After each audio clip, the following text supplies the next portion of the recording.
حضرت اسما بنت امیس رضی اللہ عنہا بیان کرتی ہیں کہ رسول اللہ صلی اللہ علیہ وسلم نے مجھے فرمایا، کیا میں تمہیں ایسے کلمات نہ سکھا دوں جو تم پریشانی کی صورت میں پڑھا کرو، یعنی اللہ اللہ ہی میرا رب ہے، میں اس کے ساتھ کسی چیز کو شریک نہیں بناتی۔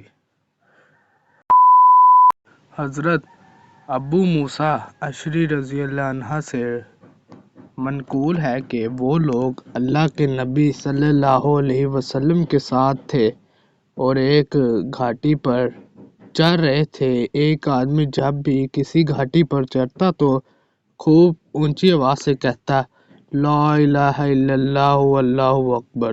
تو نبی صلی اللہ علیہ وسلم نے فرمایا، تم کسی بہرے یا غائب کو نہیں پکارتے ہو، وہ سمیع اور قریب ہے، چلاتے کیوں ہو؟